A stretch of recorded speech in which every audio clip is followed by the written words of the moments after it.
Hello everyone, আসসালামু আলাইকুম। Welcome to my channel আমার রান্নাঘর। আজকে আমি আপনাদের মাঝে শেয়ার করব অসংখ্য ছিদ্রযুক্ত চিতই পিঠা।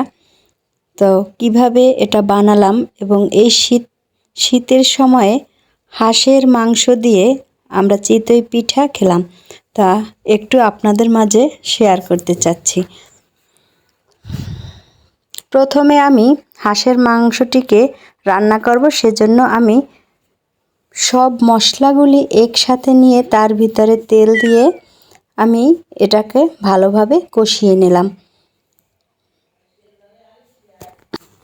যখন মশলার কাঁচা গন্ধটা সরে যাবে, তখন এই যে স্কিনে যে হাঁসের মাংসটা দেখতে পাচ্ছেন, এই মশলার ভিতরে এটাকে ছেড়ে দেব।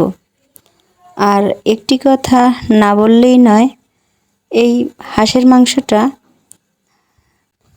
পাঠিয়েছে আমার ননদিনী। শুধু হাঁস নয়, হাঁস পাঠিয়েছে, ডিম পাঠিয়েছে।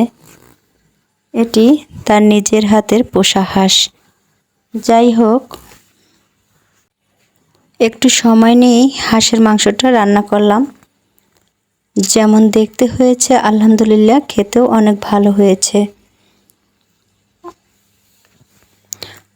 কথার মাঝে একটি কথা বলে যাই, যদি কোনো নতুন বন্ধুরা আমার ভিডিওটি দেখে থাকেন তাহলে ফেসবুক পেজ থেকে দেখলে একটি ফলো দিয়ে যাবেন, এবং ইউটিউব চ্যানেল থেকে দেখলে সাবস্ক্রাইব করে অল বাটনটি ক্লিক করে দেবেন, তাহলে নিত্য নতুন ভিডিও পৌঁছে যাবে আপনার কাছে। তো আমার রান্নাটা শেষ হয়ে গিয়েছে। এবারে আসব কিভাবে শুকনো চালের গুঁড়ো দিয়ে অসংখ্য ছিদ্রযুক্ত পিঠা বানানো যায় সেই টিপস নিয়ে। তো প্রথমে আমি একটি মিক্সিং বলের ভিতরে কিছুটা পরিমাণে গুঁড়ি নিয়ে নিয়েছি। আতপ চালের গুঁড়া, শুকনো গুঁড়া নিয়ে আমি হালকা গরম পানি দিয়ে এটিকে একটু মেখে নিলাম। সাথে দিলাম স্বাদ মতো লবণ। তারপরে এটিকে চামচের সাহায্যেও আপনি মাখতে পারেন এবং হাতের মাধ্যমেও মাখতে পারেন। আমি এটাকে হাত দিয়ে ভালোভাবে চটকিয়ে আঠালো একটা ভাব এনেছি মেখে।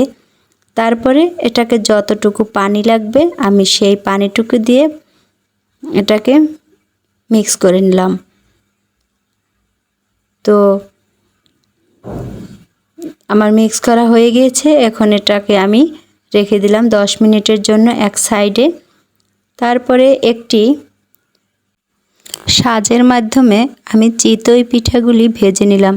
তবে হ্যাঁ, এটি গ্যাসের চুলায় নয়, দিয়েছি ইন্ডাকশনে। দিয়ে সুন্দরভাবে অসংখ্য ছিদ্রযুক্ত চিতই পিঠাগুলি আমার ভাজা হচ্ছে। দেখুন, প্রথমে আপনি এটাকে সাজের মধ্যে দিয়ে সাথে সাথে সরা দিবেন না। যখন একটু ছিদ্র ওঠা শুরু করবে তখন সরাটি দিয়ে দেবেন। তারপরে 2-3 মিনিট পরে সরাটি উঠিয়ে নেবেন। খুব সুন্দর পিঠা হয়েছে দেখুন। ভালো লাগলে লাইক, কমেন্ট, শেয়ার করবেন। আমার ভিডিওটি ধৈর্য সহকারে দেখার জন্য সবাইকে ধন্যবাদ। আবারও আসব নতুন কোনো ভিডিও নিয়ে, দেখার আমন্ত্রণ রইল। আল্লাহ হাফেজ।